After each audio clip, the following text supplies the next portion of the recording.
2015년 3월 31일 한국일보 구면에 실린 기사입니다. 제목부터 뭔가 싸한 느낌으로 다가옵니다. 장수가 재앙, 고령화를 삐딱하게 다룬 교과서라는 제목의 기사입니다. 이 기사에 보면 한국교육과정학회에 제출된 청주교육대 박윤경 교수와 경인교육대 설규주 구정하 교수의 초중고 교과서의 고령화 사회 관련 내용 분석이라는 보고서가 소개되어 있습니다. 이 보고서에는 우리나라 청소년들이 배우는 교과서가 고령화 문제를 어떻게 다루고 있는지 그 핵심적인 내용을 크게 둘로 요약하고 있습니다.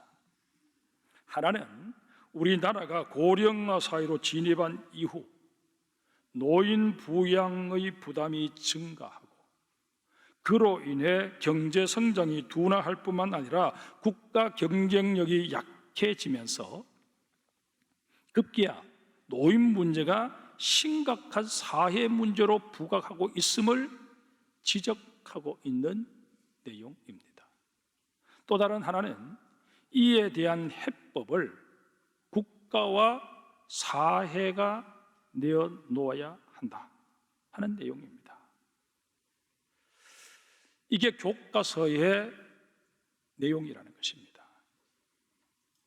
교과서의 전체적인 내용도 7대3 정도의 비율로 고령화 사회에 대해 부정적인 프레임을 씌우고 있다라는 것이 이 교수들의 분석입니다.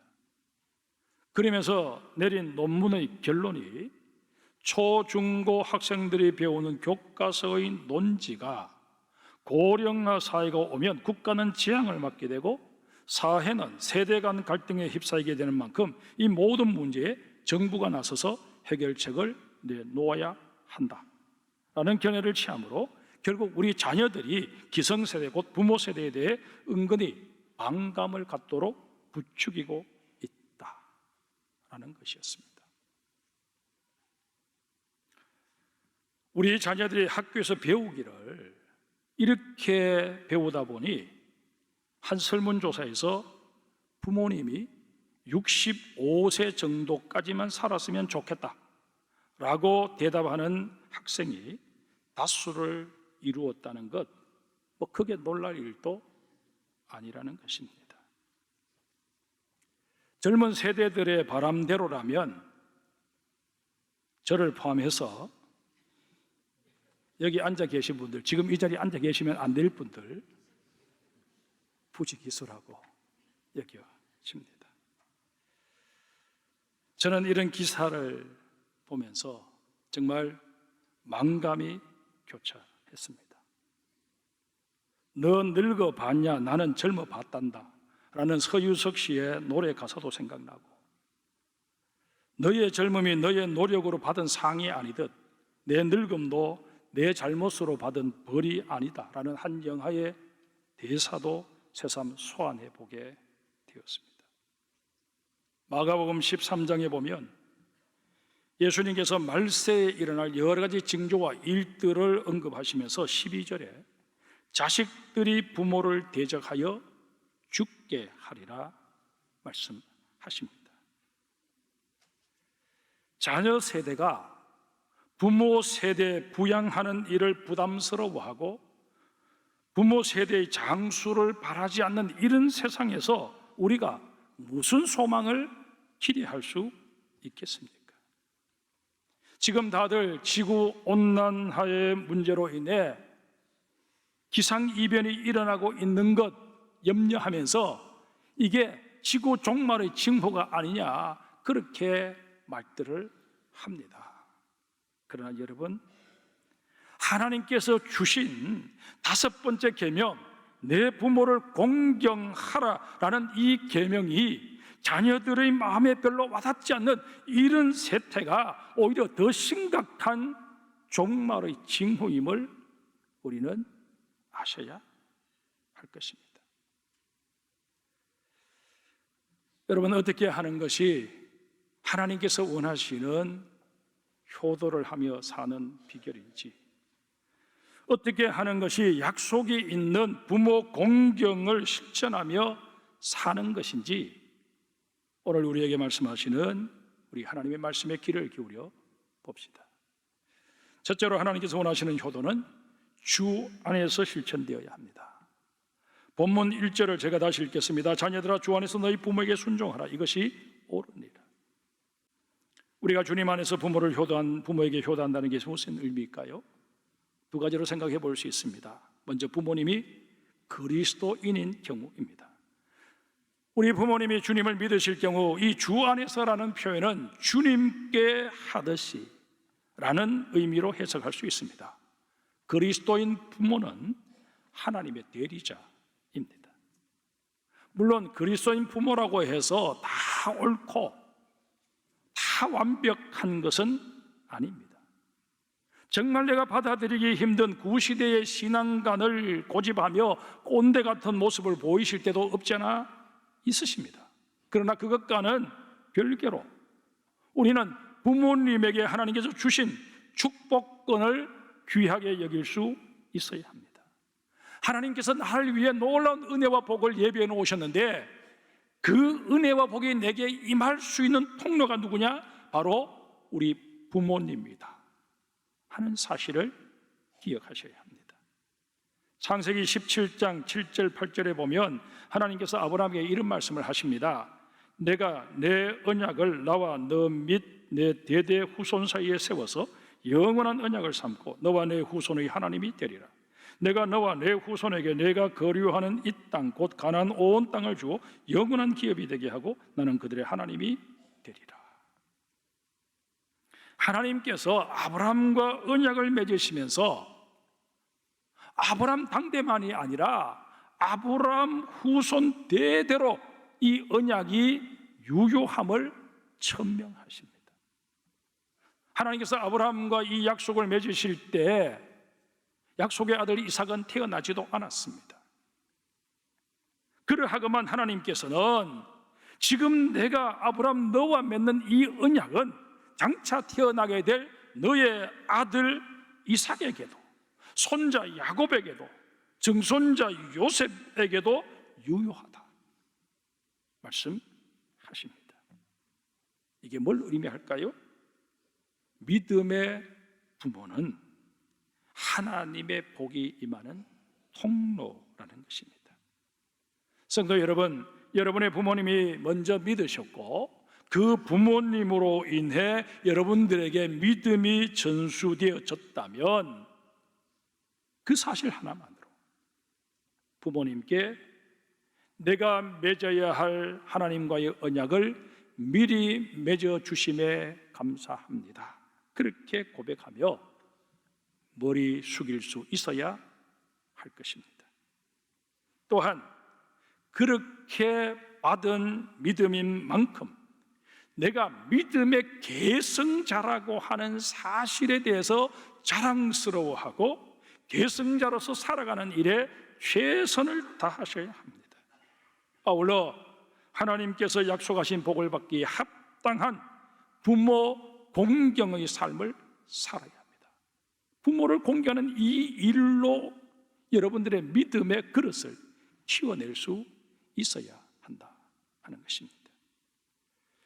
부모님이 내게 많은 재산을 물려주지 못했다 할지라도, 내가 학업하는 가정 속에 부모께서 내게 큰 힘이 되어주시지 못했다 할지라도, 내가 어렸을 때도 사춘기를 보내던 힘든 시절에도 결혼하고 사회의 일원으로 자리를 잡고자 동분서주하던 그때에도 부모님의 기도는 언제나 내게 큰 힘이 되었고 울타리가 되었다 고백하며 이런 부모님을 내게 허락해 주신 하나님께 감사해야 할 것입니다. 많은 재산을 물려주신 부모님으로 인해서만 감사하는 게 아니고 정말 나에게 믿음의 유업을 물려주신 그런 부모님을 내게 허락하신 하나님 감사합니다. 고백할 수 있는 우리 믿음의 사람들이 되어야 할 것입니다. 그뿐만이 아닙니다. 내 부모님의 축복권이 손자, 손녀에게도 행사될 수 있도록 우리 자녀들에게 무슨 일이 있을 때마다 할아버지, 할머니에게 축복 기도를 부탁드릴 수 있어야 합니다. 다음으로 부모님이 아직 기독교 신앙을 갖지 못하신 경우에는 어떻게 해야 할까요?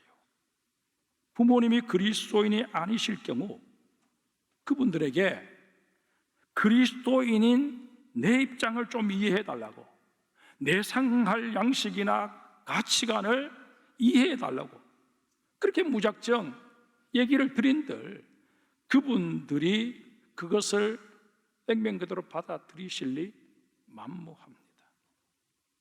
심지어 어떤 부모님은 아예 자녀의 신앙은 무시하신 채 무리한 요구를 하시기도 하실 것입니다. 그러나 우리 부모님이 우리를 어떻게 대하시든 자녀된 우리는 부모님을 정성껏 모셔야 할 의무가 있습니다. 우리 데살로니가 전서 4장 11절에서 12절을 한번 보겠습니다. 우리 화면을 보시면서 같이 읽겠습니다. 같이 읽습니다. 또 너에게 명한 것 같이 조용히 자기 일을 하고 너희 손으로 일하기를 힘쓰라. 이는 외인에 대하여 단정히 행하고 또한 아무 궁핍함이 없게 하려 함이라. 이 성경 말씀은 우리가 믿지 않는 세상 사람들과 어울려 살아가면서 한 사람의 그리스도인에서 어떻게 처신하며 그들을 어떻게 대하며 살아가야 할지에 대해서 밝히고 있는 구절입니다.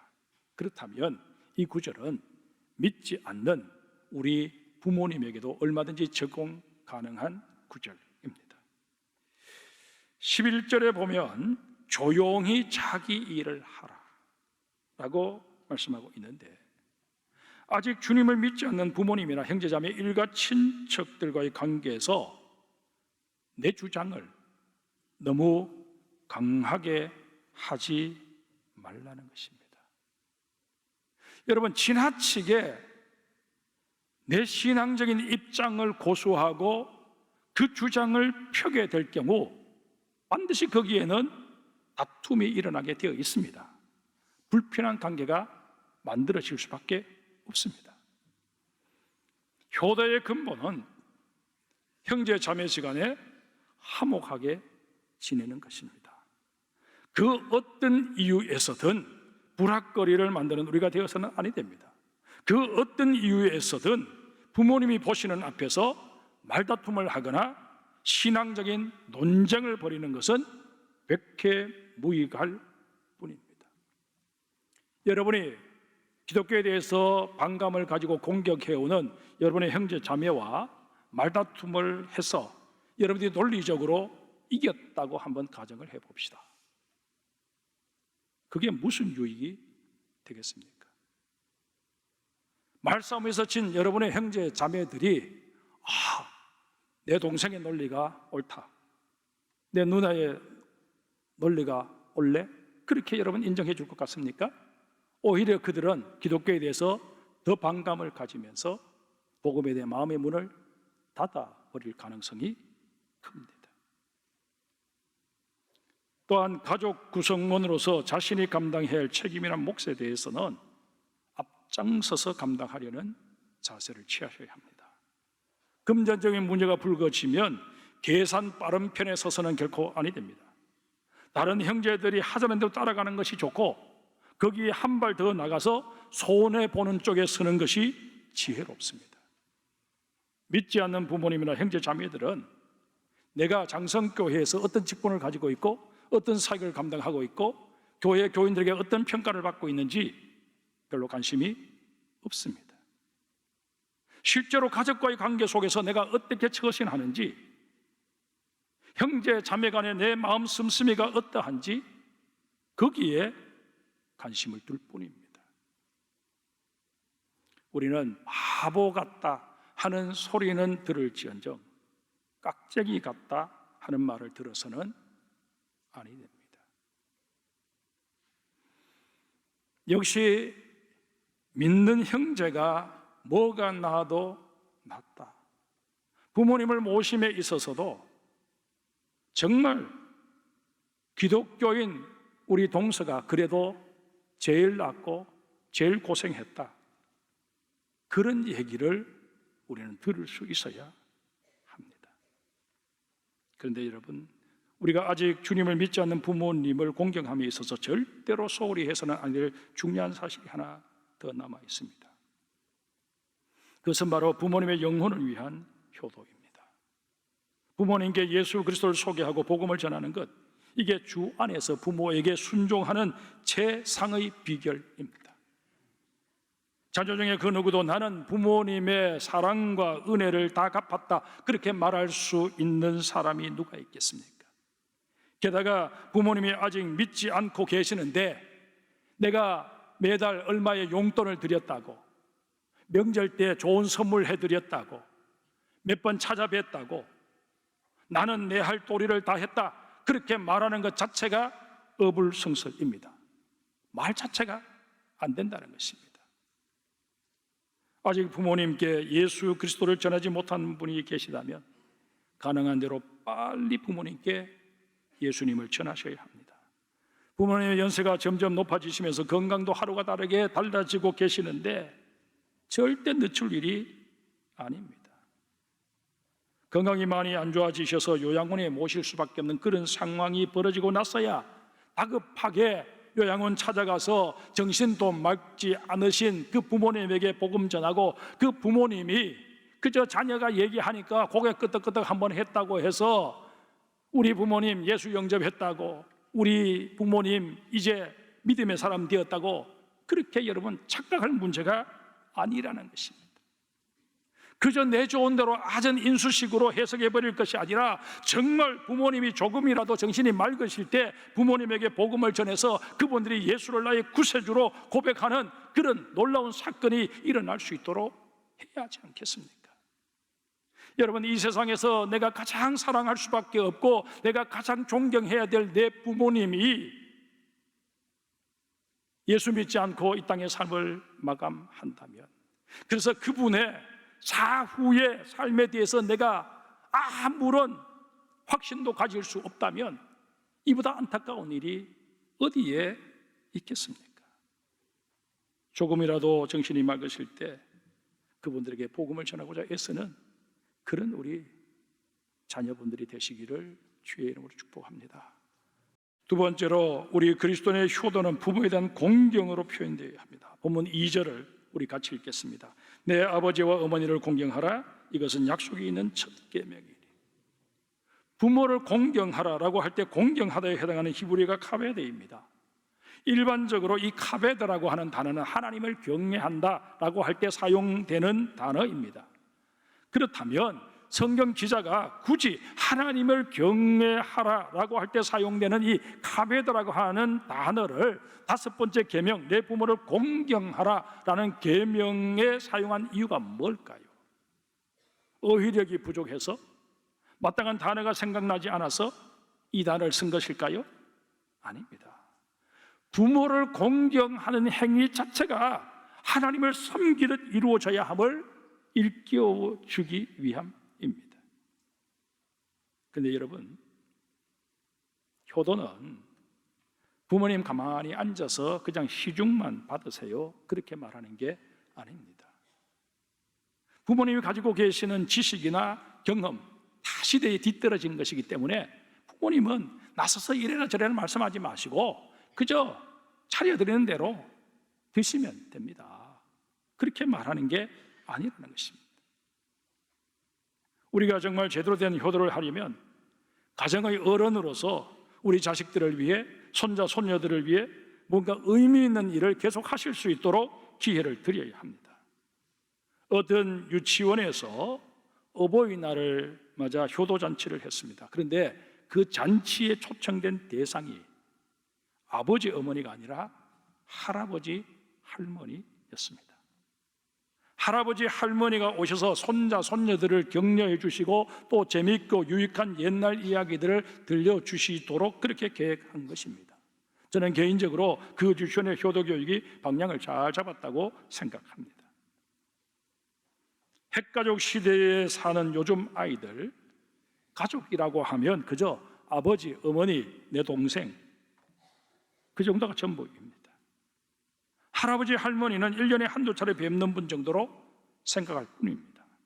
어쩌다 할아버지 할머니가 손주들과 만나서 함께 지내다가 너무 버릇없이 행동을 하니까 나무라기라고 하면 할아버지 할머니가 무슨 상관인데 이제 우리 집에 오지 마 이렇게 소리치는 게 다반사라고 합니다.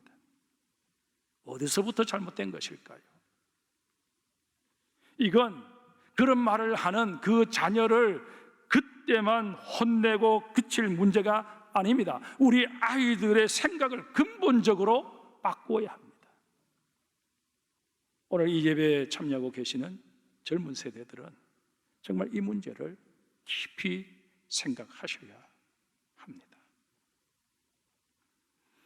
이제 마지막으로 부모 공경의 도리를 다한 자에게 약속하시는 하나님의 복이 뭔지 한번 봅시다.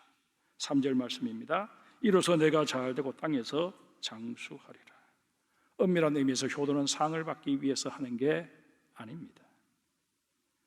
앞서도 말씀드렸거니와 효도는 인간으로서 마땅히 이행해야 될 의무사항입니다. 그런데 오늘 본문에 보면 당연한 의무인 부모 공경을 약속이 있는 첫 계명이라고 소개하고 있습니다. 하나님께서는 부모 공경을 너무나도 귀하게 여기신 나머지 보상을 약속해 주시면서까지 너희가 이행했으면 좋겠다 촉구하고 계십니다. 하나님께서 약속하시는 보상은 크게 두 가지입니다. 첫째는 세상에서 형통한 삶을 살게 하시겠다는 것이고, 둘째는 이 땅에서 장수하게 하시겠다는 것입니다. 그런데 우리 주변을 보면 정말 더없이 효자인데 단명하는 사람이 있는가 하면 효성이 지극함에도 불구하고 가난을 면치 못하는 사람들이 없지 않습니다. 이런 경우 부모를 공경하는 자에게 하신 하나님의 약속이 거짓말이 되어버리는 것일까요? 아닙니다. 세상사가 형통하게 되는 것, 그리고 이 땅에서 장수하는 것, 이것은 유대인들의 개념에서 볼 때 하나님께 은총을 덧입었다라는 하나의 징표입니다. 자구적으로 해석할 문제가 아니라는 것입니다. 그러기에 오늘 본문 2절 3절의 말씀을 그 의미를 되살려 다시 써본다면 이렇게 될 것입니다. 내 아버지와 어머니를 공경하라. 이것은 약속이 있는 첫 계명이니 내가 이것을 지킴으로 하나님의 은혜가 너에게 임했다는 징표가 나타날 것이다. 우리에게 임하시는 하나님의 은혜는 아주 다양합니다. 이런 연고로 우리는 하나님의 은혜를 만사형통에만 국한시켜서는 아니 됩니다. 오히려 하나님의 은혜는 고통 중에 있는 자에게 더 구체적으로 나타날 수 있다 하는 사실도 간과해서는 아니 됩니다. 아울러 이 땅에서 장수한다고 해서 반드시 세상의 복을 누렸다고 말할 수도 없습니다. 오래 산 것이 오히려 욕이 되는 그런 인생도 얼마든지 있을 수 있지 않습니까? 이런 맥락에서 볼 때 만사형통도 장수도 하나님의 은혜가 내게 임했음을 드러내 보여줄 때 의미가 있다 하는 것을 아셔야 합니다. 그런가 하면 우리가 장수의 복을 누리게 될 것이라는 이 하나님의 약속 속에는 내가 효를 행할 경우 나도 내 후손으로부터 효를 받게 하시겠다 하는 하나님의 약속이 내포되어 있습니다. 우리 속담에 왕대밭에 왕대난다라는 말이 있지 않습니까? 효도하는 부모에게서 효도하는 자녀가 나게 되어 있습니다. 효의 계승을 통해 하나님의 복과 은혜까지 다 계승해 가는 여러분의 가정이 되실 수 있기를 주님의 이름으로 축복합니다. 말씀을 정리합니다. 유명한 교육 심리학자 에릭슨이 부모를 신뢰하고 존경하는 사람이 역시 하나님을 신뢰하고 하나님 말씀에 순종할 수 있다라고 말했습니다. 우리는 하나님을 섬기는 하나님의 백성들입니다. 그렇다면 우리는 마땅히 하나님께서 명령하신 부모 공경의 계명을 지켜야 합니다.